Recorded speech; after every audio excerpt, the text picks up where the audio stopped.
আসসালামু আলাইকুম। প্রিয় দর্শক, অন্য মঞ্চের আলাপচারিতায় আপনাদের সকলকে আমন্ত্রণ জানাচ্ছি। নমস্কার, আমি তরুণ ঘোষ। তারেক রহমান সরকার এই মুহূর্তে খুব বিপদের মধ্যে দিয়ে আছে। শেখ হাসিনা তাল ঠুকছেন, মানে সরকার বিভ্রান্ত যে কি করবে, কোন দিক সামলাবে। সীমান্ত সামলাবে, না জেনজির আন্দোলন সামলাবে, নাকি মায়ানমারের দিকে গন্ডগোল সামলাবে। মায়ানমারের বলছি আপনার যেটা পাহাড় এলাকা, সেখানকার গন্ডগোল সামলাবে, না আইন শৃঙ্খলা সামলাবে। কোন দিকে যাবে? আর সরকার অদ্ভুত একটা নির্লিপ্ত ভাব, বলে না যে বোকা হয়ে যাওয়া। এরা যারা এসে বসেছে তারা তো হচ্ছে ক অক্ষর গোমাংস শিক্ষায়, রাজনীতি ফাজনীতি কিছুই জানে না। এই জেনজির আন্দোলনটা হতোই না। আমাদের দেশে কি হয়, যদি বন্যা প্রাকৃতিক দুর্যোগ হয়, সঙ্গে সঙ্গে সরকার বলে দেয় যে এতদিনের জন্য পরীক্ষা বন্ধ। কারণ সত্যি তো চারিদিকে যদি জল জমে যায়, আর এই বর্ষায় শিক্ষার্থীরা আসবেই করে, পরীক্ষার্থীরা আসবেই করে। তারপর শুনছি আপনারা নাকি ম্যানহোলের ঢাকনা নাকি চুরি হয়ে যায়। কোনো সভ্য দেশে হয় বলে আমি জানি না ম্যানহোলের ঢাকনা চুরি হয়ে যায়। তা ম্যানহোলের মধ্যে পড়ে গিয়ে যদি নিখোঁজ হয়ে যায় তখন কি হবে? সরকার দায়িত্ব নেবে? এদিকে সরকারের শিক্ষামন্ত্রী তিনি বলে দিয়েছেন যে ফার্মের মুরগির মতো শিক্ষার্থীরা। কোথায় ফার্মের মুরগি আর কোথায় শিক্ষার্থী? ওই জন্য বলছি, ক অক্ষর গোমাংস শিক্ষিত ব্যক্তিদের শপথে বসিয়ে তারেক রহমান সব মাটি করে দিয়েছেন। এখন নিজে কি করে সামলাবেন নিজেই বুঝতে পারছেন না। ওই জন্য তিনি চুপ করে আছেন, এক নির্লিপ্ত ভাব। যাই হয়ে যাক, হামে শিশু মরে যাক, শিক্ষার্থীদের আন্দোলন হোক, বন্যা হোক, ফসলের ক্ষতি হোক, ব্যাংকের তারল্য কমে যাক, বর্ডারের সিচুয়েশন খারাপ হোক, তিনি তার মতো সিনেমা থিয়েটার দেখে বেড়াচ্ছেন এবং আমোদ আহ্লাদ করে বেড়াচ্ছেন যেন কিছুই হয়নি। কিন্তু দেশবাসীর অবস্থা তো খুব খারাপ। এই যে বন্যাটা হলো, তাতে মোটামুটি শস্যের যা ক্ষতি হলো, একই আপনাদের আমদানি নির্ভর দেশ, তারপরে শস্যের এই ক্ষতি। এইবার পরবর্তী বছরে কি হবে? আপনাদের সাহায্য করার জন্য কেউ নেই। আপনারা ভাবেন আপনাদের আমেরিকা সাহায্য করবে, পাকিস্তান সাহায্য করবে, তুর্কি সাহায্য করবে। পাকিস্তানের নিজের অবস্থা খুব খারাপ। পাকিস্তান আপনাকে বাঁচাবে? $17.5 বিলিয়ন চীন চেয়ে বসেছে, যে অনেক হয়েছে। হয়েছিল কি, ওই যে BRI belt and road initiative project হয়েছিল না, ওইখানে যত বিদ্যুৎ, যত উৎপাদন কেন্দ্র হয়েছিল, সব বলেছিল, পাকিস্তান বলেছিল আমি কিনে নেব। পাকিস্তান সরকার কিনে নিয়েছে, চীনও করে দিয়েছে। 60 বিলিয়ন না 65 বিলিয়ন ওখানে ডলার খরচা হয়েছে। এইবার টাকা যখন পরিশোধের ব্যাপার হচ্ছে, তখন 2019 সাল থেকে এই পরের বছর দেবো, পরের বছর দেবো, রোল ওভার করে দিন, রোল ওভার করে দিন। এই সুদের সুর চক্রবৃদ্ধি হারে সেটা গিয়ে দাঁড়িয়েছে $17.5 বিলিয়ন, শুধু সুদ। আসল ছেড়ে দিন। এখন চায়নার কাছে গেছিল, চায়না বলেছে আমার আর সময় দিতে পারবো না, টাকা আমায় দিতেই হবে। ছুটেছে এখন এমএসবির কাছে, মোহাম্মদ বিন সালমান দুবাইয়ের, তার পায়ে ধরছে, টাকা দিন। এই তো হলো পাকিস্তানের অবস্থা। আর ভেতরে রাজনৈতিক অবস্থা তো আপনারা জানেন। আফগানিস্তান ডিউরেল লাইনে গোলাগুলি চালাচ্ছে। বালুচিস্তান 85% প্রায় স্বাধীন হয়ে গেছে। খাইবার পাখতুনখোয়ায় ঢুকতে পারে না। পিওকেতে ভারতের সঙ্গে জয়েন করার জন্য লাপাচ্ছে। ভারত একটা সুযোগ পেলেই হলো। এদিকে চায়নার একটা ড্যাম ছিল, নীলাম ভ্যালি ড্যাম, সেই ড্যামটা আর চায়না করবে না বলে জানিয়ে দিয়েছে। অর্ধেক হয়ে পড়ে রয়েছে, কারণ টাকা আমরা পাবো না, বুঝে গিয়েছি, আমরা ওখানে আর টাকা ঢালবো না। এই হচ্ছে বর্তমানে পাকিস্তানের অবস্থা। আমেরিকা ফেসে গেছে কোথায়? আমেরিকা ইরানে ফেসে গেছে। শান্তি চুক্তি তো গেছে মায়ের ভোগে। সেটা আমি বলি, শোনো, শান্তি চুক্তি টিকবে না। ইরানকে কালকে রাত্রিবেলা 6000 মিসাইল মেরেছে ইরান, আমেরিকা এবং ইসরায়েল মিলে। ইরানও পাল্টা আঘাত করছে, আমেরিকা ওখানে ফেসে রয়েছে। ট্রাম্পের কোনোটাই খাটেনি, না ট্যারিফ কেটেছে, না ইউক্রেনের যুদ্ধ বন্ধ করতে পেরেছেন, আবার নতুন করে আবার ইরানের সঙ্গে পাঙ্গা নিয়ে নিজের অবস্থা আরো খারাপ করে ফেলেছেন। তো সেইখানে যদি আপনি টাকার জন্য যান, আপনাকে টাকা দেবে, আপনাকে টাকা দেবে না। ফলে আপনার যে বাজেট ডেফিসিট রয়েছে, সেই বাজেট ডেফিসিট আপনি পূরণ করবেন কি করে, কোত্থেকে? তার মধ্যে শেখ হাসিনা তাল টুকছেন যে আবার আমি ফিরব। সরকার উল্টো পাল্টা বকছে, ঢুকতে দেব না। দেশের প্রধানমন্ত্রীকে তিনি ঢুকতে দেবেন না তারা।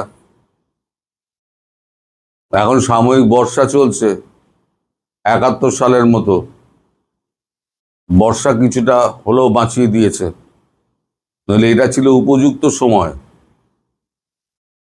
পাকিস্তানের অবস্থা খারাপ, বাংলাদেশের কাছে অর্থ সংকট, আমেরিকা ওদিকে ফেসে, ইরানের সঙ্গে আমাদের সম্পর্ক খুব খারাপ হয়ে গেছে, কারণ ভারতীয় জাহাজগুলোতে সমস্ত মিসাইল ফিসাইল মেরেছে। কালকে ইরানের রাষ্ট্রদূতকে ডেকে জয়শঙ্কর আচ্ছা করে দিয়েছেন। দুটো কাজ একসঙ্গে চলতে পারে না। ভালো সম্পর্ক এবং তারই সঙ্গে সংঘর্ষ। আমরা তো আপনাদের পেছনে কোনো কাঠি দিইনি, আপনারা কেন ভারতীয় জাহাজকে লক্ষ্য করে আপনারা কেন এ করছেন? তা এই হচ্ছে চারদিকের অবস্থা। এই অবস্থার মধ্যে বাংলাদেশ সরকার এখন নির্লিপ্ত। মানে বাংলার একটা ভাষা আছে, শুদ্ধ ভাষা, কিংকর্তব্য বিমূঢ়। এটা ছিল উপযুক্ত সময়, কিন্তু 1971 সালে যে ঘটনাটা ঘটেছিল না, ঠিক তার একেবারে মানে দ্বিতীয় সংস্করণ হতে যাচ্ছে। সেই সময়তে বর্ষার সময়টা এড়িয়ে গেছিলেন আমাদের মানেক শাহ। বর্ষার সময়টা এড়িয়ে যান, নদী নালা সমস্ত ভেসে রয়েছে। আমরাও হয়তো বর্ষার অপেক্ষা আমরা করছি, পাকিস্তানের বেলাতেও, বাংলাদেশের বেলাতেও। এখন শুধু কালক্ষেপণ,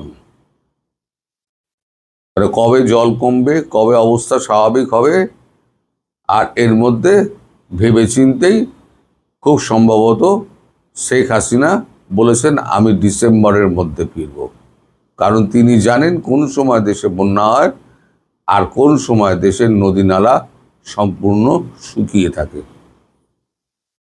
এখন দেখা যাক এই কিংকর্তব্য বিমূঢ় সরকার ত্রহস্পর্শ থেকে কি করে বাঁচতে পারে।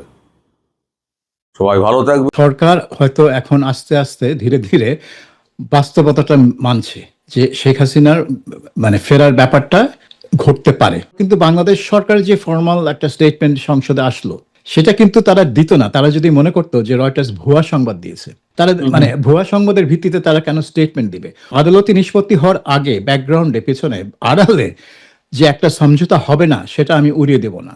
কারণ একটা কোনো সমঝোতা ছাড়া শেখ হাসিনা জাস্ট একটা প্লেনে চড়ে ঢাকায় নেমে বলবেন এই আমি এসে পড়লাম, এইটা আমার কাছে মনে হয় অবাস্তব।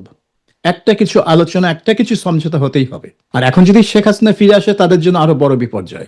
তাকে ফাঁসিতে উঠালেও বিপর্যয়, জেলে রাখলেও বিপর্যয়, জেলের বাইরে রাখলেও বিপর্যয়। আমার মনে হয় শেখ হাসিনা বাংলাদেশের মাটিতে পা দেওয়া মানে এই একটা গোষ্ঠীর জন্য একটা মানসিক এবং রাজনৈতিক বিপর্যয় হবে। কাজেই এটা মানে সরকারের জন্য অভ্যন্তরীণভাবে এবং আন্তর্জাতিকভাবে দুই দিক থেকেই তার উপর একটা রাজনৈতিক চাপ আসবে। আমার মনে হয় তারা চার্টার্ড বিমানে আসবেন এবং তাদের এই চার্টার্ড বিমান ওঠা নামা সবকিছুই মানে ভারত সরকার ওইভাবেই ব্যবস্থা করবে যে কার কাগজ, ভারত সরকার নিজেও একটা ছাড়পত্র দিতে পারে যাতে ভারতের ইমিগ্রেশন মানে শেখ হাসিনার কোনো বৈধ পাসপোর্ট না থাকলেও তিনি প্লেনে উঠতে পারেন। 28শে জুন যখন এনডিটিভিতে শেখ হাসিনা ফিরবেন, নিজে যখন এই ঘোষণাটি দিলেন, তারপরে আবার রয়টার্সকে তিনি একেবারে আরো স্পেসিফিক্যালি জানালেন যে ডিসেম্বরে ফিরবেন। তো 22শে জুনে আমরা ধরতে পারি 22শে জুন থেকে 14ই জুলাই মোটামুটি 20-22 দিনের মধ্যে সরকারের পক্ষ থেকে কোনো ধরনের ফরমাল বক্তব্য পাওয়া যাচ্ছিল না।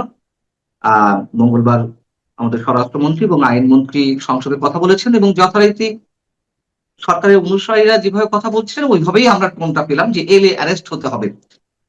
আবার ভারতের পররাষ্ট্র মন্ত্রণালয়ের পক্ষ থেকে রণধীর জয়সওয়াল তাদের মুখপাত্র তাদেরও গতানুগতিক বক্তব্য দিয়েছেন যে এটা আইনিভাবে দেখা হচ্ছে, অর্থাৎ কোনো ধরনের কোনো আপডেট সেখানে দেওয়া হয়নি শেখ হাসিনার বিষয়ে।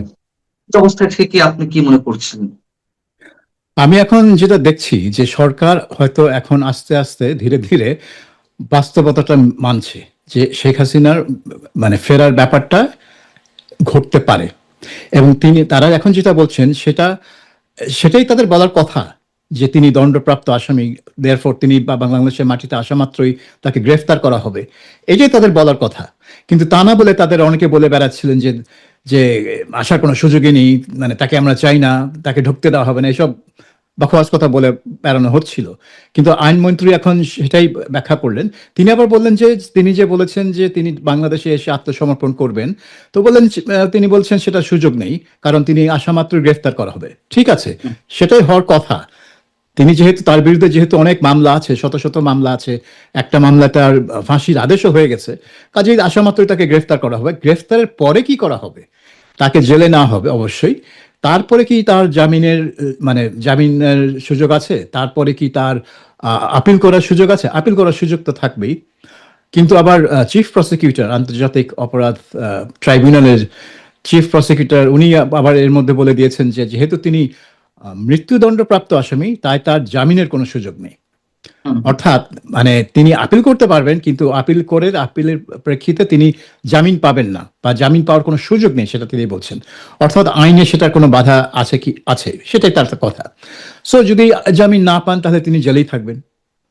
কিন্তু মূল কথা হচ্ছে যে সরকারের দায়িত্বশীল ব্যক্তিরা এই জিনিসটাকে একেবারে ডিসমিস করে দিচ্ছে না, তারা উড়িয়ে দিচ্ছে না যে এগুলা ফালতু কথা, এগুলা তার প্রোপাগান্ডা, এগুলা তার স্টান্টবাজি, যেটা অনেকেই বাইরে, ক্ষমতার বাইরে যারা আছেন তারা বলছেন, বা আসলেই আমরা তাকে ফাঁসিতে ঝুলিয়ে দেবো, যেটা মানে নাহিদ ইসলাম ঠিক ওইভাবে বলেননি, কিন্তু তার কথা শুনে মনে হচ্ছিল যে তিনি সেটার দিকে ইঙ্গিত করছেন যে তার ফাঁসি কার্যকর করার জন্যই তাকে ফিরতে হবে। এইসবের দিকে যাচ্ছে না তারা। নাহিদ ইসলাম না বললেও সাবেক chief prosecutor mister Tajul Islam তিনি তো প্রকাশ্যে বলে ফেলেছেন যে তিনি আসতে পারেন, তাকে ফুলের মালা দিয়ে বরণ করা হবে, তবে সেই মালাটি হবে ম্যানিলা রোপের, মানে বিমানবন্দরেই তার ফাঁসি কার্যকর করা হবে। এই ব্যক্তি আবার ছিলেন চিফ প্রসিকিউটর রাষ্ট্রপক্ষের। হ্যাঁ, তো কিভাবে চিফ প্রসিকিউটর ছিলেন সেটা তার কথা শুনেই বোঝা যায়, এবং এটা সবসময় বোঝা গেছে যে তাজুল ইসলামকে এই আদালতের চিফ প্রসিকিউটর বানানোই হয়েছিল জামাতের যে প্রতিশোধ শেখ হাসিনার উপর নেওয়ার ইচ্ছা, সেই প্রতিশোধ ইচ্ছাটা বাস্তবায়ন করার জন্য। এবং তিনি এখন আর চিফ প্রসিকিউটর নেই, কিন্তু তারপরে তিনি এসব কথা বলে বেড়াচ্ছেন যে ফুলের মালা দিয়ে বরণ করা হবে, সেই মালা দিয়ে তাকে ফাঁসি দেওয়া হবে। তো এইসব কথা তো দায়িত্বশীল ব্যক্তিরা বলে না, এবং তিনি এখন দায়িত্বশীল ব্যক্তি না, তিনি মানে সবকিছুর বাইরে। এখন তিনি একজন আইনজীবী, এখন আইনজীবী হিসেবে তিনি আবোল তাবোল অনেক কথাই বলতে পারেন। কাছে কিন্তু এই কথাগুলো আমলে নিয়ে মানে মানে কেউ আমলে নিবে বলে আমার মনে হয় না। এবং বিএনপির মন্ত্রীরা যেটা বলছেন এবং সেটা তারা মোটামুটি যেটা বলার কথা সেটাই বলছেন। তারা কিন্তু বলতে পারেন না যে হ্যাঁ, শেখ হাসিনা আসলে আমরা তাকে সাদরে আমন্ত্রণ জানিয়ে তার জন্য গুলশানে একটা বাসা ঠিক করে দেবো, এই কথা তিনি বলতে পারেন না, কারণ তিনি দণ্ডপ্রাপ্ত আসামি। এখন বিচার কার্য যেভাবেই হয়ে থাকুক না কেন, এটা সারা বিশ্ব জানে এটা একটা মানে বিচার কার্য ঠিক হয়নি। এটাকে মানে কি বলবো, সুবিচার সেখানে হয়নি। সেটা এমনকি amnesty international, human rights watch, যারা হাসিনার প্রবল সমালোচক ছিল, তারাও বলেছে যে এখানে সুবিচার হয়নি, কাজেই আপিল একটা হতেই হবে। এবং কে বলেছেন এটা, যে তিনি অনেক যত খুশি বিদেশি নাম করা আইনজীবী নিয়ে আসুক, হ্যাঁ, মিস্টার এবং ডাক্তার জাহিদুর রহমান, প্রধানমন্ত্রী তথ্য বিষয়ক উপদেষ্টা। হ্যাঁ, যে নিয়ে আসুক, এবং সেটা মানে আদালতেই সবকিছু নিষ্পত্তি হবে। ভালো কথা। এখন বাংলাদেশে বিদেশি আইনজীবীদের বাংলাদেশের আদালতে মামলা করার অনুমতি আছে কিনা আমি জানি না। আমি যতদূর জানি বার কাউন্সিল সেটা অ্যালাউ করে না।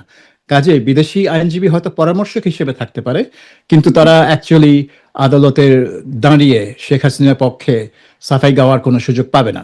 তো যাই হোক, এটা একটা কথার কথা যে যত বড় আইনজীবী দেশ বিদেশ থেকে নিয়ে আসুক, আমরা আদালতে এটা নিষ্পত্তি করব। তো মানে এটা একটা ভালো কথা যে আদালতে এটা নিষ্পত্তি হতে হবে। কিন্তু আদালতে নিষ্পত্তি হওয়ার আগে ব্যাকগ্রাউন্ডে, পেছনে, আড়ালে যে একটা সমঝোতা হবে না, সেটা আমি উড়িয়ে দেব না। কারণ একটা কোনো সমঝোতা ছাড়া শেখ হাসিনা জাস্ট একটা প্লেনে চড়ে ঢাকায় নেমে বলবেন এই আমি এসে পড়লাম, এটা আমার কাছে মনে হয় অবাস্তব। একটা কিছু আলোচনা, একটা কিছু সমঝোতা হতেই হবে। আমি সেই জায়গা থেকে একটু প্রশ্ন করি। আপনি বলছেন যে আইনমন্ত্রী এবং স্বরাষ্ট্রমন্ত্রী ফরমালি যে বক্তব্য দিয়েছেন, সংসদে কথা বলা মানেই তো এটা আমরা ফরমাল বক্তব্য ধরে নেব এক্স্যাক্টলি। বা সরকারের বক্তব্য। তো তিনি আটক হবেন এটা তো আমরা সবাই জানি। তিনি ফাঁসি দণ্ডপ্রাপ্ত আসামি, এবং শেখ হাসিনাও তো নিশ্চয়ই বলেননি যে আমি যাওয়ার সঙ্গে সঙ্গে আমাকে জামিন দিয়ে দিবেন, এমন কথাও তিনি বলেননি। তিনি বলেছেন মামলা ফেস করবেন, বিচারের মুখোমুখি হবেন। কিন্তু এই কথাগুলো কেন বারবার বলা হচ্ছে? এগুলো কি এক ধরনের হুমকি দেওয়া, মানে মনে করিয়ে দেওয়া, ভয় জাগিয়ে দেওয়া যে তুমি এসো না? পাশাপাশি আরেকটি প্রশ্ন, সেটি হচ্ছে যে এখনো পর্যন্ত ট্রাভেল ডকুমেন্টের কথা বা ট্রাভেল পাসের কথা কিন্তু কেউ বলছে না, উচ্চারণ করেনি। হ্যাঁ, তিনি আসুন, আমরা ট্রাভেল পাসের ব্যবস্থা করছি। এই বিষয়গুলো কি ইচ্ছাকৃতভাবে অ্যাভয়েড করা হচ্ছে, নাকি শেখ হাসিনা কিভাবে আসবে না আসবে তার বিষয়? যদি তার বিষয় হয়ে থাকে তাহলে সেটিও বা কেমন করে? একসাথে অনেকগুলো প্রশ্ন করে ফেললাম। না, এখন ট্রাভেল পাসের বিষয়গুলো হচ্ছে কি বলবো, মানে ফর্মালিটি উনার আশা। সেজন্য আমি বলছি যে মানে পর্দার আড়ালে একটা কিছু আলোচনা হতেই হবে, এবং সেই আলোচনায় থাকবে যে তিনি কিভাবে ইমিগ্রেশন পার হবেন, তিনি কি ইমিগ্রেশন আদৌ পার হবেন কিনা, মানে বিমানের মানে বের হওয়ার সাথে সাথে গেট থেকে পুলিশ ধরে নিয়ে তাকে জেলে নিয়ে গেলে তো আর ইমিগ্রেশন হয়তো পার হবে না, হতে হবে না। কিন্তু একটা মানে আসামি হলেও, আসামিও কি কোনো ইমিগ্রেশনের কাজ সম্পূর্ণ না করেই বের হতে পারে কিনা এয়ারপোর্ট থেকে, পুলিশ কি নিয়ে যেতে পারে কিনা এয়ারপোর্ট থেকে, সেটাও আমি জানি না। কিন্তু বাংলাদেশে তো সব মানে কত কিছু ঘটে, বাংলাদেশে তো সবকিছু আর আইন রীতি নীতি অনুযায়ী হয় না, যখন যেটা প্রয়োজন সেভাবেই ঘটে। কাজেই এখানে আমার মনে হয় যে ট্রাভেল পাসের বিষয়টা অতটা মুখ্য না। মুখ্য হচ্ছে যে সরকার বা শেখ হাসিনার বিমানকে ঢাকায় অবতরণ করতে দেবে কি দেবে না। যদি না দেয় তাহলে উনি যে বিমানে আসবেন, ওনার কাছে তো কোনো ধরনের বৈধ কাগজপত্র নেই। ওনার যে ডিপ্লোম্যাটিক পাসপোর্ট বা সাধারণ পাসপোর্ট, সেগুলো তো সব সিজ করা হয়েছে বা বাতিল করা হয়েছে ডক্টর ইউনূস সরকারের সময়।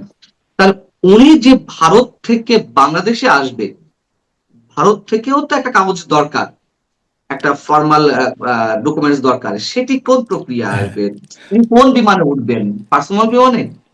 তার কোনো পার্সোনাল বিমান নেই, কিন্তু যেটা হবে তারা একটা বিমান চার্টার করতে পারে। আচ্ছা, একটা বিমান চার্টার করতে, আমার মনে হয় না তারা কোনো এয়ার ইন্ডিয়ার কোনো নিয়মিত ফ্লাইটে ঢাকায় আসবেন আর মানে 100 যাত্রীর সাথে। আমার মনে হয় তারা চার্টার্ড বিমানে আসবেন, এবং তাদের এই চার্টার্ড বিমান ওঠা নামা সবকিছুই মানে ভারত সরকার ওইভাবেই ব্যবস্থা করবে যে কার কাগজ, ভারত সরকার নিজেও একটা ছাড়পত্র দিতে পারে যাতে ভারতের ইমিগ্রেশন মানে শেখ হাসিনার কোনো পাসপোর্ট না থাকলেও, কোনো বৈধ পাসপোর্ট না থাকলেও তিনি প্লেনে উঠতে পারেন। কারণ উদ্দেশ্য হবে যে তাকে প্লেনে করে নিয়ে ঢাকায় নামা। কিন্তু ওই প্লেনটাকে বাংলাদেশ সরকার বাংলাদেশের আকাশসীমায় প্রবেশ করার অনুমতি নাও দিতে পারে। তখন কিন্তু ওই প্লেন আর আকাশে মানে ঢুকতে পারবে না, কারণ অনুমতি না পেলে চার্টার্ড বিমান হলেও সে ঢুকতে পারবে না, এটা ইম্পসিবল। কিন্তু তখন প্রশ্ন উঠবে, তাহলে কি বাংলাদেশ সরকার চায় না যে শেখ হাসিনার মতো আসামিকে তারা গ্রেফতার করে আদালতে মুখোমুখি করবে, ফাঁসির মুখোমুখি করবে। দণ্ডপ্রাপ্ত আসামি, তার দণ্ড কার্যকরের কোনো মানে বাধ্যবাধকতা নেই বাংলাদেশ সরকারের। তো সেই প্রশ্ন তখন বাংলাদেশ সরকারকে ফেস করতে হবে। তো এতদিন ধরে যে সবাই বলছে যে আমরা চাই শেখ হাসিনার বিচার এই মাটিতে হবে এবং তাকে মানে শাস্তি পেতে হবে, তাহলে এত সব কথাবার্তার মানে কি? কাজে আমার মনে হয় যে এই সব কিছু একটা আলোচনার মধ্যে হতে হবে। একেবারে সমঝোতা মিনিমাম কোনো আলোচনা ছাড়া চলে আসবেন, এটা আমার মনে হয় না। এবং এই আলোচনার বিষয়টা আমরা জানবো না, কারণ এটা জনসমক্ষে হবে না, এটা পর্দার আড়ালে হবে এবং হয়তো দুই পক্ষই এটা ডিনাই করবে। দুই পক্ষ অলরেডি বলছে যে না, আমরা মানে পর্দার আড়ালে কোনো নেগোসিয়েশন হচ্ছে না, হতেই পারে না। কিন্তু আমার মনে হয় যে এটা ছাড়া শেখ হাসিনা আসতে পারবেন বা আসার চেষ্টা করবেন, আমার সেটা মনে হয় না। কিছু একটা হতে হবে। এবং আপনি আপনি আপনি এই ভারতীয় পররাষ্ট্র মন্ত্রণালয়ের মুখপাত্র মিস্টার জাসওয়ালের কথা বলছিলেন, তিনি যে উত্তরটা দিয়েছেন এটা খুব অড। আমার কাছে মনে হলো যে সাংবাদিক প্রশ্ন করেছেন এই শেখ হাসিনার ফিরে যাওয়ার কথা নিয়ে, কিন্তু তিনি যেভাবে উত্তর দিয়েছেন সেটা মনে হচ্ছে ওই যে প্রত্যর্পণ চুক্তির অধীনে তাকে ওটা ভিন্ন জিনিস। কারণ শেখ হাসিনা প্রত্যর্পণ চুক্তির অধীনে ফিরছেন না, তিনি স্বেচ্ছায় ফিরছেন, নিজ ইচ্ছায়। আর প্রত্যর্পণ চুক্তির বিষয়ে মানে বাংলাদেশ সরকার চিঠি লিখলেও ওই প্রত্যর্পণ চুক্তির অধীনে যেই প্রক্রিয়ার কথা বলা আছে, যেই আনুষ্ঠানিকতার কথা বলা আছে, যে ধরনের ডকুমেন্টস সাপ্লাই করতে হবে, যে ধরনের সাক্ষী মানে প্রমাণ সাপ্লাই করতে হবে, সেগুলো কিন্তু বাংলাদেশ সরকার করেনি। কাজেই প্রত্যর্পণ চুক্তি অনুযায়ী যে আদৌ কিছু হবে এটার কোনো মানে কোনো সম্ভাবনাই নেই।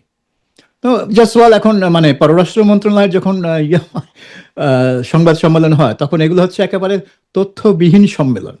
এরা মিনিমাম তথ্য সরবরাহ করে, বেশিরভাগ ক্ষেত্রে এমন ভাবে জবাব দিবে এখানে কোনো মানে কোনো রিপোর্টেবল কোনো ইনফরমেশনই নাই। আরেকটা বিষয় হতে পারে কিনা যে প্রত্যর্পণ চুক্তি নিয়ে তারা আসলে কিছু ভাবছেই না, যেহেতু তিনি ওখানে বন্দী নন, তিনি তো অন্যভাবে আছেন, অন্য স্ট্যাটাসে আছেন, বা তাকে তো বন্দী হিসেবে ধরে রাখা হয়নি, তাই না? তো সেই জায়গায় তো প্রত্যর্পণ চুক্তির আওতায় তাকে ফেরানোর কোনো প্রশ্নই ওঠে না, এটা বারবার ভারতের পক্ষ থেকে বলা হচ্ছে। আমার আরেকটি জিজ্ঞাসা যে রয়টার্সের রয়টার্সের যে সাক্ষাৎকারটি, সেটি নিয়ে অনেকে অনেক ধরনের কথা বলছেন। রয়টার্সের মতো সংবাদ মাধ্যমে আসলে ফেক কোনো ইন্টারভিউ প্রকাশ করার কি কোনো সুযোগ আছে? আপনি তো দীর্ঘদিন আন্তর্জাতিক গণমাধ্যমে কাজ করেছেন, এখান থেকে বিভিন্ন দলের সভাপতি, সাধারণ সম্পাদকের দায়িত্বে থাকা এরকম একাধিক ব্যক্তি এই ধরনের কথা এরকম ছড়াচ্ছে, আপনার কি মনে হয় এটা গুজব নাকি কোনো ভিত্তি থাকতে পারে? না, আমার মনে হয় যে রয়টার্স যদি একটা ইন্টারভিউ করে এবং তারা যদি বলে যে শেখ হাসিনার সাথে আমাদের 1 ঘন্টা টেলিফোনে কথা হয়েছে, এটা মানে সারা বিশ্বের নিউজ রুমগুলো বিশ্বাস করবে। কারণ রয়টার্স, এপি, এফপি এই 3টা সংবাদ সংস্থার মানে আন্তর্জাতিক বিশ্বাসযোগ্যতা আছে। Number 1 Reuters. রয়টার্স হচ্ছে সবচেয়ে বিশ্বাসযোগ্য সংবাদ সংস্থা আন্তর্জাতিক পরিসরে। নাম্বার 2 অ্যাসোসিয়েটেড প্রেস, তারপরে আসে এএফপি। কাজেই রয়টার্স যেটা বলছে সেটা কেউ অবিশ্বাস করবে এটার কোনো মানে কোনো স্কোপ নেই। মানে আমার দৃষ্টিতে, শুধু আমার দৃষ্টিতে না, আপনি দেখুন এই খবর ছাপা হওয়ার পর কিন্তু বাংলাদেশ সরকার যে ফর্মাল একটা স্টেটমেন্ট সংসদে আসলো সেটা কিন্তু তারা দিত না। তারা যদি মনে করতো যে রয়টার্স ভুয়া সংবাদ দিয়েছে, তারা মানে ভুয়া সংবাদের ভিত্তিতে তারা কেন স্টেটমেন্ট দিবে? হয়তো একটা সাংবাদিক যদি ওই করিডোরে একটা মন্ত্রীকে জিজ্ঞেস করে যে হ্যাঁ শেখ হাসিনা এই কথা বলেছেন, আপনার কি মন্তব্য, সে একটা মন্তব্য করতে পারে।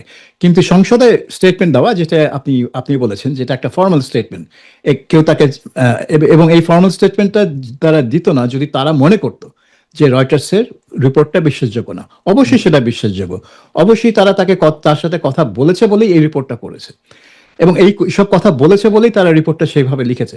কাজে এটা অবিশ্বাস করার কোনো রাস্তা আমি দেখছি না। আর যারা বলছে এটা ভুয়া, এটা এটা সেই, তারা না জেনে বলছে এই কথাগুলা। না জানা নাকি তাদের মধ্যেও এক ধরনের ভয় কাজ করছে, বা আওয়ামী লীগের অনুসারী যারা আছে তাদেরকেও এক ধরনের মানে মেন্টালি ডিসঅ্যাপয়েন্টেড করার একটা চেষ্টা, এরকম কোনো বিষয় থাকতে পারে কিনা? না, অবশ্যই এখানে একটা রাজনৈতিক খেলা আছে। তারা একটা গোষ্ঠী যতই বলে যে শেখ হাসিনাকে দেশে ফিরে এনে তাকে কাঠগড়ায় দাঁড় করানো হবে, তারা আসলে চায় না শেখ হাসিনা দেশে ফিরুক। কারণ শেখ হাসিনা দেশে ফিরলে তাদের যে কথা যে আওয়ামী লীগ মানে ইতিহাস হয়ে গেছে, ওই হাসনাত আব্দুল্লাহ জাফর ভাই আছে। 2024 সালে যে কথা বলেছিলেন যে হুম। আওয়ামী লীগ চ্যাপ্টার ক্লোজড, কিন্তু আসলে তো আওয়ামী লীগ চ্যাপ্টার ক্লোজড হয়নি, এবং হয়নি সেটা প্রমাণ তারাই, কারণ তারাই মানে উঠতে বসতে আওয়ামী লীগ নিয়েই কথা বলেন, শেখ হাসিনা নিয়েই কথা বলেন, কটূক্তি করেন, কিন্তু কথা তো বলেন, মানে মনে হচ্ছে আওয়ামী লীগ তাদের মাথার ভিতরে জেকে বসে আছে। কাজেই আওয়ামী লীগ চ্যাপ্টার ক্লোজড এটা যারা বলেছে তখন 2 বছর আগে বা 2024 সালের পরের দিকে, মানে মানে বোঝা যাচ্ছে যে তারা জিনিসটাকে ঠিকমতো রিড করতে পারেনি, মানে পলিটিক্যাল ডেভেলপমেন্ট কিভাবে হবে সেটা রিড করতে পারেনি। আর এখন যদি শেখ হাসিনা ফিরে আসে তাদের জন্য আরো বড় বিপর্যয়, তাকে ফাঁসিতে উঠালেও বিপর্যয়, জেলে রাখলেও বিপর্যয়, জেলের বাইরে রাখলেও বিপর্যয়। আমার মনে হয় শেখ হাসিনা বাংলাদেশের মাটিতে পা দেওয়া মানে এই একটা গোষ্ঠীর জন্য একটা মানসিক এবং রাজনৈতিক বিপর্যয় হবে। কাজেই তারা বলার চেষ্টা করছে যেভাবে হোক এইটাকে মানে আন্ডারমাইন করতে, এই হোল জিনিসটাকে আন্ডারমাইন করতে, যে এগুলা এটা হচ্ছে না, এটা একটা স্টান্টবাজি। এখন মানে হাসিনা স্টান্টবাজি বলা এক জিনিস, আর রয়টার্স মিথ্যা কথা বলেছে, রয়টার্স একটা ভুয়া স্টোরি দিয়েছে, সেটা আরেকটা জিনিস। হ্যাঁ, আপনি হাসিনাকে স্টান্টবাজি, স্টান্টবাজ, মিথ্যুক নানা এক জিনিস বলতে পারেন, কোনো অসুবিধা নেই। সে একটা রাজনীতিবিদ, এই ধরনের কথা একটা রাজনীতিবিদের বিরুদ্ধে বলা যায়। কিন্তু যেই সংবাদ সংস্থা সারা বিশ্বে সবচেয়ে নির্ভরযোগ্য সংবাদ সংস্থা, তারা এইভাবে এরকম একটা স্টোরি করবে যেটা নাকি ভুয়া, এটা আমার কাছে, এটাই আমার কাছে সবচেয়ে ভুয়া কথা মনে হয়। আহ, আপনি বলছেন যে এখন শেখ হাসিনা ফিরে এলেও এক ধরনের বিপর্যয়, আহ না এলেও বিপর্যয়, মানে এটা কি সরকারের জন্য নাকি আওয়ামী বিরোধী যারা রাজনীতি করছে তাদের জন্য? মানে যদি না, মানে ফিরে আসার পর ফাঁসি দিলেও বিপর্যয়, না দিলেও বিপর্যয়, বিষয়টি বোধহয় এইভাবে বলছিলেন, তাদের জন্য সরকার নাকি সরকারের সহযোগী যারা? সবাই মানে সরকার তো একা না, এখানে তো বিএনপি, জামাত, এনসিপি, তারা তো এক কাট্টা আর কি। তারা নিজেরাই বলে যে তারা হচ্ছে জুলাই শক্তি, এবং তারা ঐক্যবদ্ধ থাকবে আওয়ামী লীগকে ঠেকানোর জন্য। কাজে এটা তাদের কথাতেই তারা এক কাট্টা, মানে একসাথে আছে। সো এটা তাদের জন্য রাজনৈতিকভাবে একটা প্রচন্ড চাপ সৃষ্টি করবে, কারণ যত মানে শেখ হাসিনা জেলে থাকা মানে যে আওয়ামী লীগ তারা মানে ওই কার্যক্রম নিষেধ থাকলেও তারা ভেতরে ভেতরে রিঅর্গানাইজ করার একটা মনোবল পাবে। এখন তো তাদের মনোবল নেই, সেই মনোবলটা তারা পাবে যদি শেখ হাসিনা দেশে ফিরে জেলে যায়। আর যদি ফাঁসি হয় তাহলে বিষয়টা আরো জটিল হয়ে পড়বে সরকারের জন্য, কারণ ফাঁসি হতে হতে তার বয়স 80 হয়ে যাবে। তো একজন 80 বছর বয়স্ক নারীকে আপনি ফাঁসি দিবেন, এটা আপনি আন্তর্জাতিক মহলে, বিশেষ করে তাদের যে মানে নতুন যে দোস্ত আছে পশ্চিমা বিশ্বে, তাদের সামনে আপনি মুখ দেখাবেন কি করে? কারণ আর যাই হোক না হোক, আম, এটা হজম করা, বিশেষ করে জাতিসংঘ বলুন, আন্তর্জাতিক মানবাধিকার সংস্থা বলুন, তাদের জন্য এটা হজম করা হবে খুবই কঠিন, কারণ তারা কোনো মৃত্যুদণ্ডই সমর্থন করে না। আর রাজনৈতিক একজন নেতা যার বিরুদ্ধে যতই আপনি মানবতা বিরোধী অপরাধের চার্জ আনুন বা তাকে দোষী সাব্যস্ত করুন, তারপরেও যেখানে আপনার জাতিসংঘ নিজেই নিজেকে সম্পৃক্ত করেছে তাদের সেই রিপোর্টের মাধ্যমে, সেখানে জাতিসংঘের উপরেও একটা চাপ আসবে যে তুমি কি দায়িত্ব এড়াতে পারো এই কাজের জন্য। কারণ ফাঁসি দেওয়া কিন্তু একটা ভিন্ন মাত্রার কাজ হয়ে যাবে। এটা জাস্ট একজনের বিরুদ্ধে মামলা করা, তাকে জেল দেওয়া, এটার এটা এটা এটা না, এটা অনেক অনেক বাইরে চলে যাবে জিনিসটা। যে কারণে ওই আপনার 2012, 13, 14 সালে জামাতের নেতাদের ফাঁসি দেওয়ার জন্য আওয়ামী লীগ সরকার কিন্তু প্রচন্ড সমালোচনার মুখে ছিল পশ্চিমা বিশ্বে, কারণ তারা মনে করছিল যে ফাঁসি দেওয়া বিচার কার্যকর একটা জিনিস, তোমাদের দেশে একটা গণহত্যা হয়েছে, সেটার জন্য তোমরা এত বছর পরে হলেও মানে বিচার কাজ করছো, সেটা তারা মানে সেটা নিয়ে তাদের মাথা ব্যথা ছিল না। কিন্তু যখন ফাঁসি হয়েছে তখন কিন্তু আওয়ামী লীগ প্রচন্ড সমালোচনার মুখে পড়েছে, এবং বিশেষ করে যখন আদালতের কার্যক্রমটাকে আন্তর্জাতিক মানের হয়নি বলে তারা মনে করছে। আর এই আদালতের কার্যক্রম আন্তর্জাতিক কি মানে অভ্যন্তরীণ মানদণ্ড এটা পূরণ করতে পারেনি। এই আন্তর্জাতিক অপরাধ ট্রাইব্যুনাল যেভাবে শেখ হাসিনার মামলা পরিচালনা করেছে, মানে একেবারে এক পেশে একটা বিচার। কাজেই এটা মানে সরকারের জন্য অভ্যন্তরীণভাবে এবং আন্তর্জাতিকভাবে দুই দিক থেকেই তার উপর একটা রাজনৈতিক চাপ আসবে। হ্যাঁ, আন্তর্জাতিক সমীকরণের ব্যাপারটা তো অনেক অন্য কিছু হতে পারে, দেখা যাচ্ছে জামিনে বেরিয়েও আসতে পারে, বেকসুর খালাসও হতে পারে, অনেক মানে কিছু সবকিছু সম্ভব। অনেক কিছু হতে পারে। বাংলাদেশে তো সরকার পাল্টালে সবকিছুই পাল্টে যায়, আমরা তো দেখলামই 2024 সালে এই সরকার যে পাল্টালে তো মাঝে বেরিয়ে এসেছে। সব সব আদালতের সব রায় আবার আদালত নিজেই উল্টে দিল। এটা খালেদা জিয়ার ব্যাপারে দিল, তারেক রহমানের ব্যাপারে দিল, ইউনূসের ব্যাপারে দিল, সবার ব্যাপারে দিল, যারাই তখন ক্ষমতায় তাদের ব্যাপারে দিল। ফাঁসির দণ্ডপ্রাপ্ত আসামি এটিএম আজহার বেরিয়ে এখন তিনি সংসদ সদস্য। সেটাও হয়, মানে বাংলাদেশে সবই সম্ভব, কাজে কোনো কিছু নাকচ করে দেওয়া ঠিক না আগেই। আপনি বলছেন যে শেখ হাসিনাকে ফিরতে হলে অবশ্যই পর্দার আড়ালে কিছু চলছে, আমাদের এটি ধরে নিতে হবে। আহ এটি কিন্তু অভ্যন্তরীণ পর্যায়ে বিএনপি, আওয়ামী লীগ, নাকি এর সঙ্গে আন্তর্জাতিক শক্তিগুলো ইনভলভ হবে বা হওয়ার সম্ভাবনা রয়েছে? আপনি দেখেন, এমনকি যখন দুই দলের মধ্যে সম্পর্ক এত খারাপ না, বর্তমানে যত খারাপ, তখনও কিন্তু তাদের আলোচনার জন্য বিদেশি মধ্যস্থতার প্রয়োজন হয়। আমরা দেখেছি অতীতে জাতিসংঘের, কমনওয়েলথের সব তার স্টিফেন থেকে শুরু করে অনেকে এসেছেন। অনেকে এসেছেন। তারাঙ্কো বলে আরেকজন এসেছিলেন একবার, সোনারগাঁ হোটেলে সুইমিং পুলে তার তার ছবি সুইমিং করছেন, সেই ছবি পত্রিকা ছাপা হয়েছে। কাজেই এই দুটা দল কেন জানি একে অপরের সাথে নিজেদের উদ্যোগে, নিজেদের মানে নিজেদের আয়োজনে কথা বলতে পারে না। এটা একটা মানে বাংলাদেশের রাজনীতির জন্য এটা একটা বড় বিপর্যয় যে দুই প্রধান দল একে অপরের সাথে কথা বলতে পারে না, তাদের বিদেশি মধ্যস্থতা লাগে। তো এটা হচ্ছে নর্মাল সময়, আর এই সময়টা একটা টোটালি অ্যাবনর্মাল সময়। তো অ্যাবনর্মাল সময় তো তাদের বিদেশি মধ্যস্থতা ছাড়া মুখ দেখা দেখি মানে এটা এটা ইম্পসিবল। কারণ আওয়ামী লীগের যারা দেশে আছেন নেতা, তারা সব জেলে, আর যারা জেলে নাই তারা বিদেশে। তো কে কার সাথে কথা বলছে, কোথায় কথা বলছে? কাজে আমার মনে হয় এখানে মানে আলোচনা হতে হলে একটা বিদেশি বাইরের একটা মধ্যস্থতাকারী অবশ্যই লাগবে।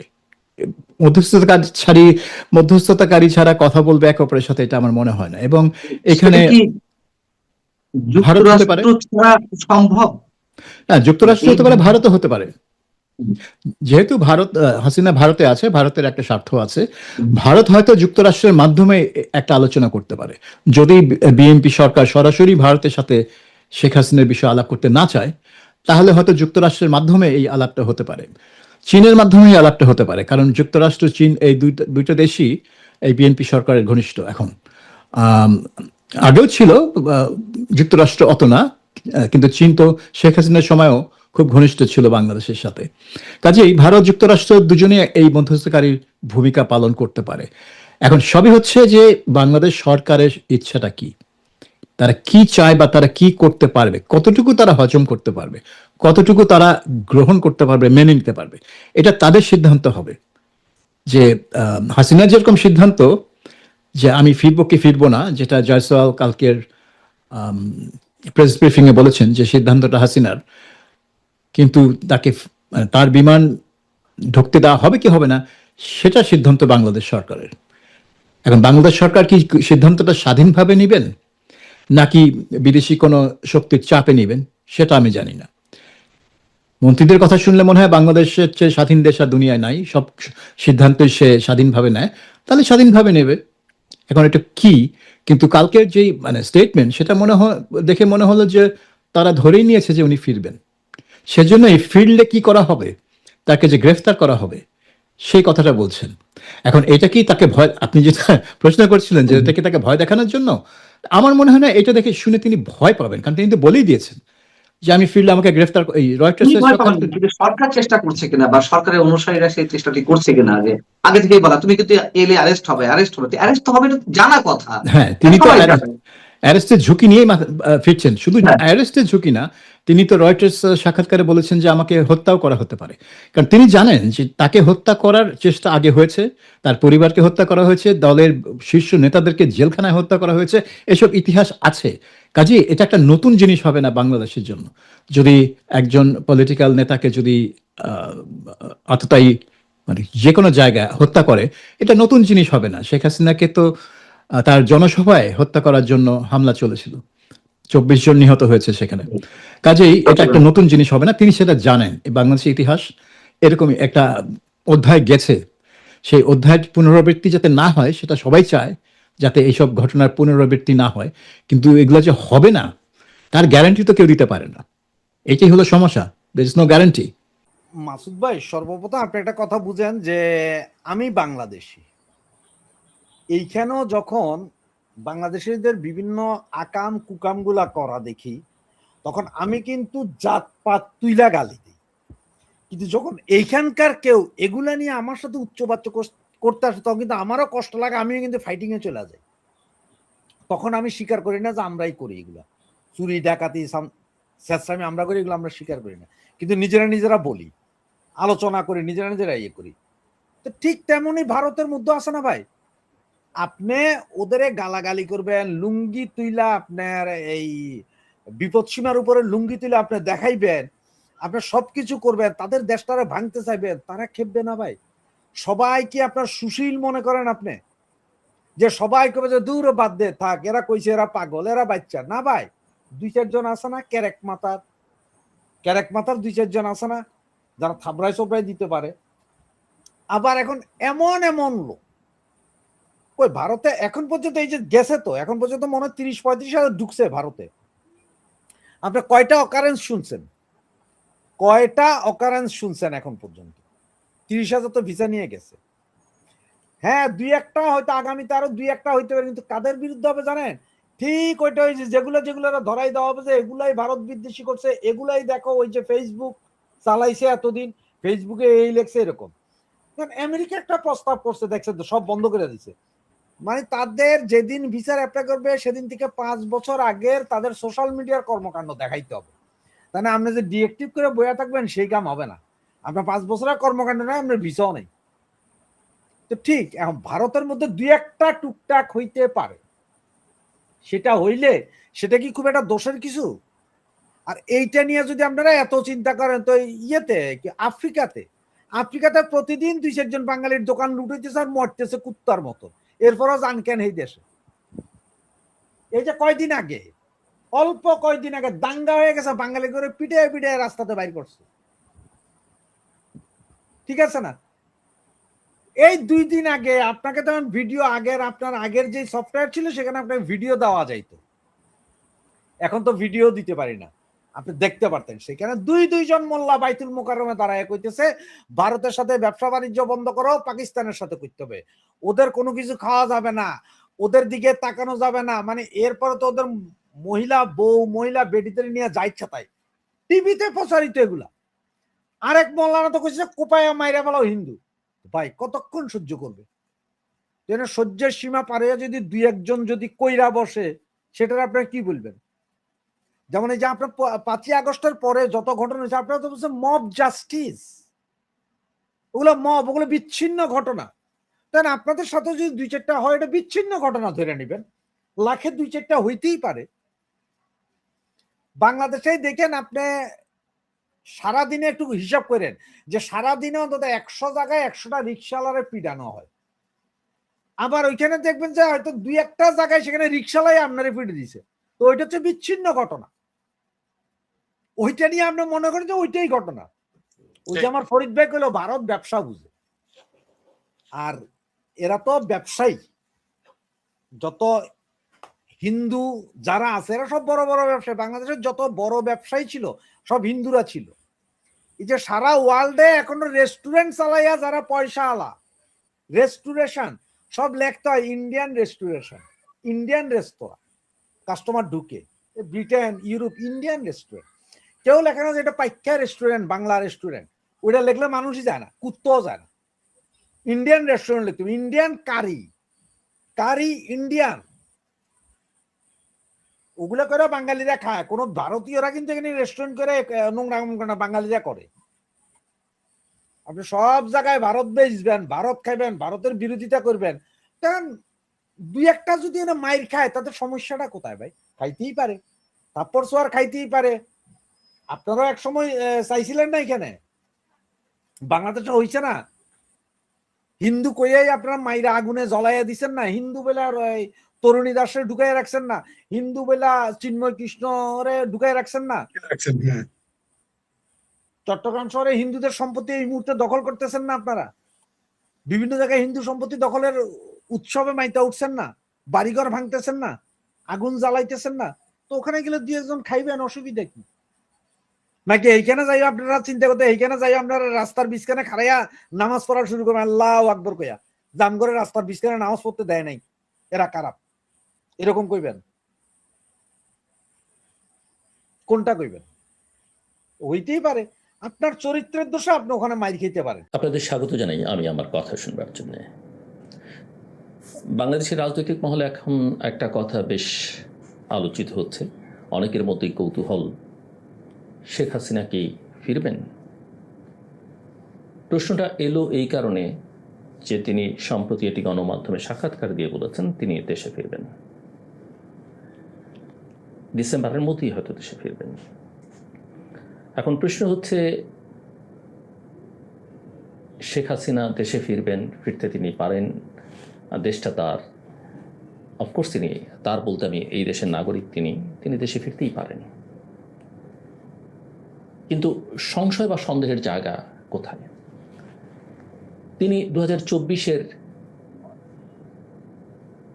অগস্টে 5 তারিখে অভ্যুত্থানের মুখে পালিয়ে গেছেন, সেটা ইতিহাসের অংশ।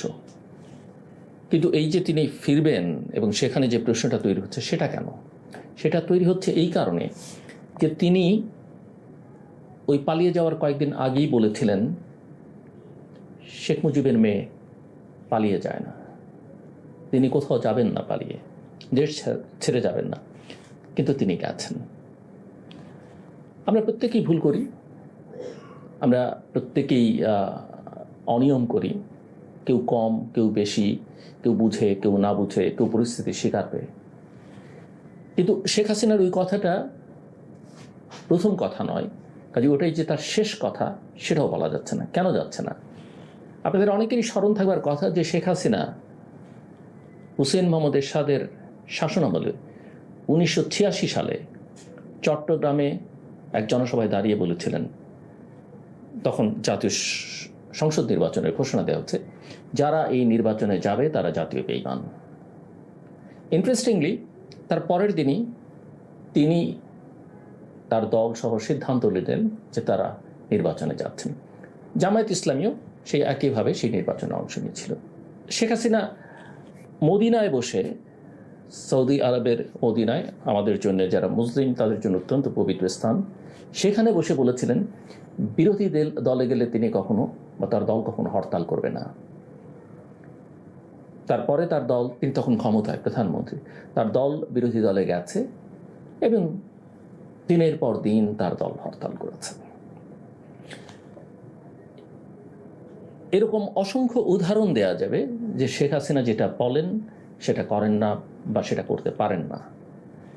কাজেই এখন প্রশ্ন হচ্ছে তিনি কি দেশে ফিরবেন না ফিরবেন না?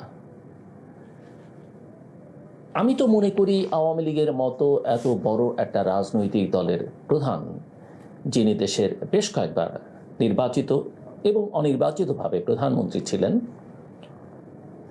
যিনি এই দেশটির স্বাধীনতার স্থপতি বঙ্গবন্ধু শেখ মুজিবুর রহমানের কন্যা, তার তো অনেক আগেই দেশে ফিরে আসার কথা ছিল। প্রধান কথা তার ফিরে যাওয়াটাই, মানে পালিয়ে যাওয়াটাই ঠিক হয়নি, তার অনেক আগেই দেশে ফেরা উচিত ছিল এবং পরিস্থিতি মোকাবেলা করার দরকার ছিল। আওয়ামী লীগ একটা ঐতিহ্যবাহী রাজনৈতিক দল, এদেশের সবচেয়ে পুরনো রাজনৈতিক দলগুলোর একটি, এবং লক্ষ কোটি সমর্থক তার সারা দেশে রয়েছে। কর্মী বাহিনী তো আছেই, নেতারা তো আছেনই, কিন্তু তিনি ফিরে আসেননি। কেননা তিনি অন্তত এটুকু বুঝতে পেরেছেন, এবং তার অন্যান্য নেতৃবৃন্দ যারা দেশের বাইরে গেছেন ছোটখাটো ব্যতিক্রম বাদ দিয়ে, যে এদেশের মানুষের কাছে, বিশেষ করে তরুণ সমাজের কাছে, এবং যে তরুণ সমাজ জনসংখ্যার সিংহভাগ, তাদের কাছে তিনি গ্রহণযোগ্যতাই শুধু হারাননি, চরমভাবে ঘৃণিত। এই ঘৃণার অনেক কারণ থাকতে পারে। স্বাধীনতার পর থেকেই আওয়ামী লীগকে নিয়ে অনেক কথা আছে, জামায়াত ইসলামীকে নিয়ে তো আমাদের জন্মকাল থেকেই কথা আছে, বিএনপিকে নিয়ে অনেক রকমের প্রশ্ন আছে, অন্যান্য রাজনৈতিক দলগুলোকে নানা রকমের প্রশ্ন, নিন্দা, সমালোচনা আছে, এবং রাজনীতিতে এটা থাকা স্বাভাবিক। কিন্তু 2014 সাল থেকে যেভাবে তিনি এক একটা নির্বাচন করেছেন, এবং বলা যেতে পারে যার ফল হলো তিনি অনির্বাচিত হিসেবে দেশ চালিয়েছিলেন। গুম, খুন, মানুষের বাক স্বাধীনতা হরণ, লুটপাট, নৈরাজ্য, দেশের অর্থ বিদেশে পাচার, এগুলো করে তিনি, তার দল, তার সরকার যেভাবে মানুষের ঘৃণা করিয়েছেন, তার চাইতে বড় কথা 2024-এর 36 দিন, জুলাই এবং আগস্ট মিলে এই 36 দিনে যে নির্মমতা, বর্বরতা তিনি এবং তার সরকার দেখিয়েছে, সেটা কারো কাছে গ্রহণযোগ্য নয়। এবং যে কারণে ইতিহাসে প্রথমবারের মতো দল মত নির্বিশেষে, শ্রেণী পেশা, ধনী দরিদ্র, নারী পুরুষ সবাই রাস্তায় নেমে এসেছিল।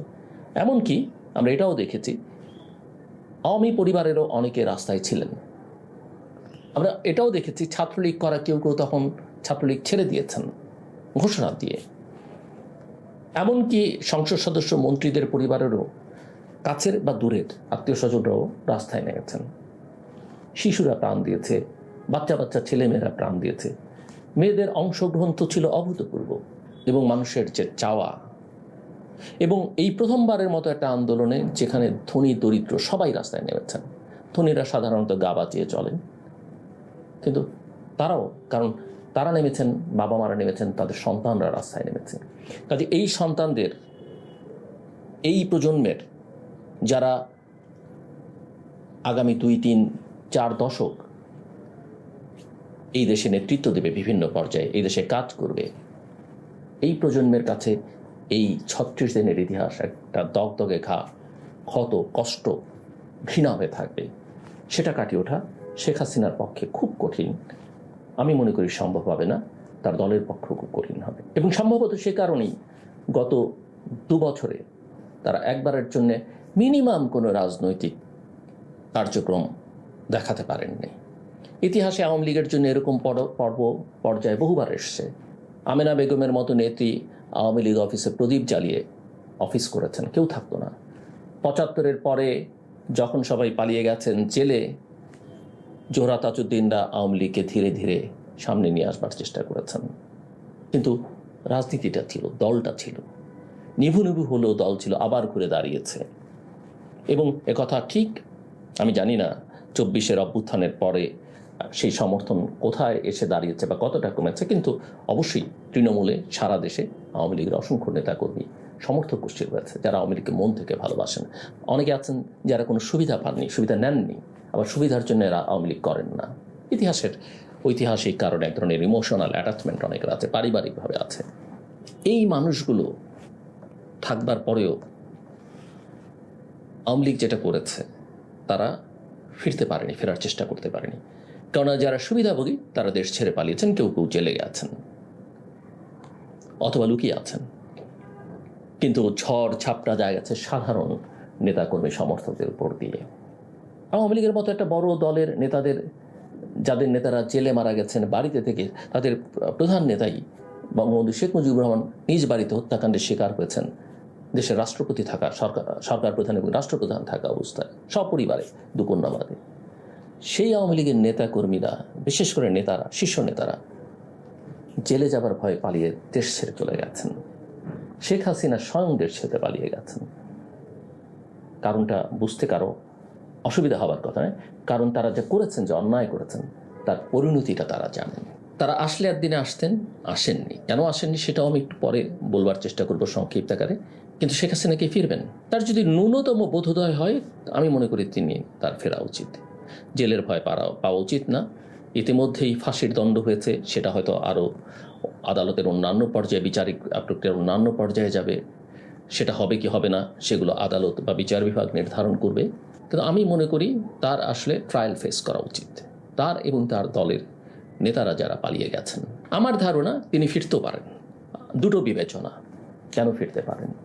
তার হয়তো এই উপলব্ধি হতে পারে যে তার বয়স এখন 80 পেরিয়েছে।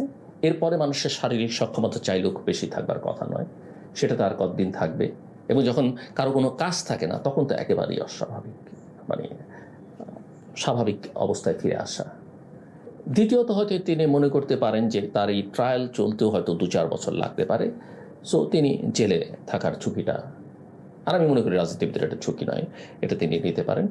এবং তার যদি মিনিমাম সিম্প্যাথি এমপ্যাথি থাকে এবং তার দলের প্রতি, দলের নেতাকর্মীদের প্রতি, যে হাজার হাজার লক্ষ লক্ষ নেতাকর্মী সমর্থক, তাদের প্রতি যদি জীবনের এই প্রান্তে এসে এবং বাবার কথা যদি স্মরণ করেন যে এই দলটির পেছনে তাদের যে অবদান পারিবারিক বা রাজনৈতিকভাবে, সেখানে দলটা যেন টিকে থাকে, এটা যদি তার কনসিডারেশন হয়, তার ফিরে আসা উচিত এবং হয়তো তিনি ফিরে আসতে পারেন। আর যদি তিনি মনে করেন এখনও যে ভারত যেখানে তিনি আশ্রয় নিয়েছেন, ভারত তাকে ফিরিয়ে আনবে, বাংলাদেশে ফিরিয়ে দেবে, ক্ষমতায় বসিয়ে দেবে, এই ধারণা যদি আওয়ামী লীগের কোনো নেতাকর্মী বা শেখ হাসিনা নিজেও করে থাকেন, সেটা তাদের ভুল ধারণা। আমি যতটুকু রাজনৈতিক বাস্তবতা বুঝি, তাতে ভারত আর এই কাজটি করবে না। হ্যাঁ, ভারত শেখ হাসিনাকে হয়তো আমৃত্যু তাদের দেশে রেখে দিতে পারে, তাকে নিরাপত্তা দিতে পারে, কিন্তু ভারত আর ওই ভুল করবে না, তাকে নিয়ে আবার বাংলাদেশের রাজনীতির একটা নতুন খেলবে, এবং যেটা হয়তো ভারতের জন্য সুখকর বা কল্যাণকর বা স্বস্তিদায়ক না হতে পারে। এখন কথা হলো, শেখ হাসিনা তো একা নন। এই যে তার দলের এত নেতাকর্মী, বিশেষ করে নেতারা, সিনিয়ররা তো বটেই, মিড লেভেলেরও কেউ কেউ জেলে আছেন, কেউ কেউ হয়তো দেশের মধ্যে পালিয়ে আছেন, কিন্তু সেই সংখ্যাটা কম, সবাই দেশের বাইরে গেছেন। আপনি ব্যাংককে হাঁটবেন, আপনি সিঙ্গাপুরে হাঁটবেন রাস্তায়, আপনি আমেরিকায় যান, নিউ ইয়র্কে যান, আমেরিকার অন্যান্য স্টেটে যান, লন্ডনে যান, প্রচুর আওয়ামী লীগের নেতা যারা মন্ত্রী ছিলেন তাদের পাবেন। প্রশ্ন হচ্ছে, তারা সেই সব দেশে সপরিবারে অস্ট্রেলিয়াতে যান, কানাডাতে যান, যে জীবনযাপন করেন বা থাকেন, বা মাসের পর মাস, বছরের পর বছর যে থাকতেন, এই অর্থ কোত্থেকে আসে? এই প্রশ্ন তো তোলাই যায়। আমি শেখ হাসিনার কথা বাদ দিলাম, তিনি ভারত সরকারের আশ্রয়ে আছেন, বাকিরা অর্থটা কোথায় পান? ওই যে দীর্ঘদিন যাবৎ যে অভিযোগ যে এই অর্থ তারা দেশের বাইরে পাচার করেছেন, সেই অভিযোগের পক্ষে এটি সাক্ষ্য দেয়। হ্যাঁ, আমি জানি অনেকেই বলবেন যে আওয়ামী লীগের নেতা কর্মীরা তাদেরকে দেখাশোনা করছেন। প্রথম কথা হচ্ছে, এক একটা জায়গায়, এক একটা দেশে কত নেতাকর্মী আছে এবং তারা কতজনকে লালন পালন করতে পারে। বিদেশে থাকা মানুষদের আপনি আমরা সবাই জানি, প্রচুর যারা আয় করেন তারা আসলে কত টাকা ব্যয় করতে পারেন। আমেরিকায় তো একটা কথাই আছে যে আপনার এক মাসের পেচেক বন্ধ হয়ে গেলে আপনি পরের মাসেই আপনার জীবন রাহি অবস্থা হবে। কতদিন, কত টাকা, কতজন মিলে, অবিশ্বাস্য। এবং আমরা তো খবরাখবর পাই যে বিভিন্ন দেশে তাদের অনেক নেতারাই, অনেক মন্ত্রীরাই, অনেক সংসদী নানা রকমের ব্যবসা বাণিজ্যের সঙ্গে যুক্ত।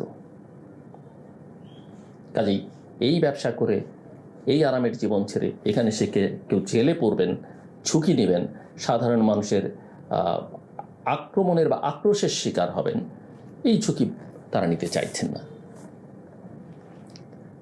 কেউ কেউ চাইলেও তাদের পরিবারের সদস্যরা সেটা হতে দেবে না। এখন কেউ কেউ প্রশ্ন তুলতে পারেন যে তারেক রহমান তো 17 বছর ছিল দেশের বাইরে, তিনি কিভাবে থাকলেন? আমি এই আলোচনাটায়, এই যে বিদেশে যদি পালিয়ে থাকতে হয় বা বিদেশে যদি এক্সাইলে থাকতে হয়, বাধ্য হয়ে থাকতে হয়, এবং কিভাবে থাকবেন, এর অর্থায়ন কী করবে, এই বিবেচনার মধ্যে অন্য নেতাকর্মীদের চাইতে আমি শেখ হাসিনা, বেগম জিয়া বেঁচে থাকলে বেগম জিয়া, তারেক রহমান, এমনকি শেখ হাসিনার পুত্রকন্যা বা তার বোন শেখ রেহানাকে আলাদা করে রাখতে চাই। এই কারণে রাখতে চাই যে তাদের দেখার জন্যে শুধু তারা যেই দেশে অবস্থান করেন সেই দেশে নয়, পৃথিবীর বিভিন্ন প্রান্তে ছড়িয়ে থাকা নেতা কর্মীরা, সমর্থকরা, তাদের ব্যক্তিগত সমর্থক, তাদের দলের সমর্থকরা, এমনকি দেশের ভেতর থেকেও, এমনকি শুধু তাদের দলের মতের সমর্থকরা না, তাদের প্রতিপক্ষ বড় বড় ব্যবসায়ীরাও তাদেরকে সহযোগিতা করেন। পৃথিবীর সব দেশে, সব রাজনৈতিক নেতাদের ক্ষেত্রে এটা হয়। এটা তারা, আমি মনে করি না তাদের এই বিষয় নিয়ে প্রশ্ন করবার কোনো সুযোগ আছে। এবং তারেক রহমানের তো আরও একটু সুবিধে ছিল, তার স্ত্রী আইনজীবী, ডক্টর, চিকিৎসক, সেখানে কাজ করতেন, তার কন্যা ব্যারিস্টার সেখানে কাজ করতেন, আর বাকিটা তো আমি বললামই। কাজে তারেক রহমানের জন্য এটা কোনো সমস্যা ছিল না। বেগম জিয়া কখনো বিদেশে যাননি, এইরকম পরিস্থিতিতে তিনি বাংলাদেশে জেল খেটেছেন, তার জন্য এটা সমস্যা হতো না। আর তারেক রহমানকে তো পাঠিয়ে দেওয়া হয়েছিল। এবং শেখ হাসিনার জন্য তারাও এক্সাইলে বিভিন্ন সময় ছিলেন, কষ্টও করেছেন, তাদের প্রত্যেকে নিঃসন্দেহে। তারেক রহমানও কষ্ট করেছেন, শেখ হাসিনা, শেখ রেহানা, তারা যখন আগে বিদেশে ছিলেন 75-এর পরে, তাদেরও জীবন দুর্বিষহ হচ্ছিল। কিন্তু তাদেরকে দেখবার জন্য প্রচুর মানুষ সারা পৃথিবীতে ছড়িয়ে আছে। আরেকটা কথা না বললেই নয়, এই যে রাজনীতিতে ক্ষমতায় থেকে টাকা পয়সা করলে নেতাকর্মীদের অনিয়মের বাইরে বেশি সুবিধা দিলে এবং তারা বেশি টাকা পয়সা করলে কি হয় জানেন? হচ্ছে এই যে আওয়ামী লীগ আর ফিরে আসতে পারছে না। কোনো নেতা কর্মী বড় ধরনের যারা ব্যবসা বাণিজ্য করেছে টাকা পয়সা, তারা চোখে নিতে চাইছে না। বিএনপির কথা স্মরণ করেন, বিএনপি 2001 থেকে 6 সালে ছিল ক্ষমতায়, নানা রকমের অভিযোগ ছিল, সত্য মিথ্যে নানা অভিযোগ ছিল, কিন্তু বাস্তবতাতে আমরা জানি ক্ষমতায় থাকলে আজকাল নেতা এমনকি কর্মীরাও টাকা বানাতে চায়, এটা একটা প্রধান লক্ষ্য। বিএনপির অনেক নেতা, এমপি, মন্ত্রী তখন কিছু টাকা পয়সা তো করেছেনই, এবং করেছেন বলেই 16-17 বছরে একটা ভিতহীন সরকার টিকেছিল। কারণ কর্মীরা মাঠে নেমেছে, নেতারা হুঙ্কার দিয়েছেন। সব নেতা কিন্তু আসলে সেই অর্থে মাঠে নামেননি, কারণ নিজের জীবনের ঝুঁকি, একটা চিন্তা তো থাকেই, পরিবারের সদস্যদের তো একটা ঝুঁকি বা জীবনের চিন্তা থাকেই, টাকারও একটা মায়া থাকে। এই যে ব্যবসা বাণিজ্য করেছেন, টাকা জমেছেন, সেগুলো কি হবে? আর এর মধ্য দিয়ে যে আরামের জীবনে অভ্যস্ত উঠেছেন, সেটাকেও ছাড়তে চাননি, অনেকেই ছাড়তে চাননি। আর যে কারণে প্রচুর সময় লেগেছে, এবং সেই অভ্যুত্থানে অন্যান্যরাও যুক্ত হয়েছেন। একই সঙ্গে একথাও বলতে হবে, আওয়ামী লীগের ক্ষেত্রে 15টা বছরে যা করেছেন নেতারা, বিশেষ করে মন্ত্রীরা, সংসদ সদস্যরা, ব্যতিক্রম আছে। আমি মন্ত্রীদের মধ্যে সবাই যে একেবারে খারাপ ছিলেন, 16 আনা খারাপ ছিলেন, সেটা ওই আলোচনা, আবার ওই বিতর্ক অন্য কথা, যেটা ফ্যাসিস্টকে, একটা স্বৈর শাসককে, একটা অগণতান্ত্রিক শক্তিকে, একটা বর্বর শক্তিকে আপনি সমর্থন দিচ্ছেন নৈতিকভাবে, সেটা সমর্থনযোগ্য কিনা সেই বিতর্ক আছে। কিন্তু অর্থনৈতিকভাবে অনিয়ম, দুর্নীতি, সেটা সবাই করেছেন, আমি হয়তো বলবো না, অধিকাংশই করেছেন। আর তার ফল হচ্ছে আওয়ামী লীগের নিরীহ নেতাকর্মীরা, সমর্থকরা দেশে একটা প্রতিকূল পরিবেশের সঙ্গে লড়াই করছেন, আর তারা তাদের আখের গুছিয়ে নিয়েছেন, শান্তিতে আছেন, স্বস্তিতে আছেন, সুখে আছেন। কাজে ওই সুখ ছেড়ে তারা এই ঝুঁকিপূর্ণ রাজনীতিতে আসবেন এমনটা আশা করবার খুব যুক্তিসঙ্গত কারণ আছে বলে আমার কাছে মনে হয় না। আসলে ওই যে বললাম, শেখ হাসিনা ওই বিবেচনা করতে পারেন, এবং শেখ হাসিনা সেই ডাকে তার কত নেতাকর্মী যারা বিদেশে পালিয়েছেন সাড়া দিবেন, সেটা নিয়ে কিন্তু আমার যথেষ্ট সংশয় আছে। এবং তিনি জেলে যদি থাকেন, জেলে তো যেতেই হবে, দেশে আসলে এটার কোনো যেতেই হবে, এবং সেখানে তিনি জেলে থাকবেন, আর তার হয়ে এই কর্মীরা, সমর্থকরা মাঠ গরম করবেন, সেটাও আমার মনে হয় না। কিন্তু দল বেঁধে সবাই এসে যদি একটা পরিস্থিতি তৈরি করতে পারেন, সেখানে অন্য শর্ত আছে। সেখানে হয়তো যারা ক্ষমতায় আছেন তারা পারফর্ম করতে পারছে না, ডেলিভার করতে যদি না পারেন, তারা যদি মানুষের বিরুদ্ধে, জনতার বিরুদ্ধে অবস্থান নেন, তারা যদি অঙ্গীকার না পূরণ করেন, তাহলে তো তারা কিছুটা মাইলেজ পাবেন, আওয়ামী লীগ বা শেখ হাসিনা বা তার নেতাকর্মীরা। কিন্তু সেই সম্ভাবনা অত্যন্ত ক্ষীণ। সব মিলিয়ে তিনি দেশে আসলেও অবাক হবার কিছু থাকবে না, না আসলেও অবাক হবার কিছু থাকবে না। কিন্তু যদি তারা রাজনীতি করে ফেরত আসতে চান, তাহলে রাজনীতির যে শর্তাবলী আছে সেগুলো তাদের পূরণ করতে হবে, অনুশোচনা থাকতে হবে, মানুষের কাছে ক্ষমা প্রার্থনা করতে হবে, অথবা রাজনৈতিক কর্মকাণ্ডের মধ্য দিয়ে তাদের ফেরত আসতে হবে। রাজনীতির বাইরে অন্য কিছু করবার চেষ্টা করলে সেই ক্ষেত্রে তারা খুব বেশি সুবিধে পাবেন বলে আমার কাছে মনে হয় না। আমার কথা শুনবার জন্য অসংখ্য ধন্যবাদ। আপনাদের সবার জন্য শুভকামনা।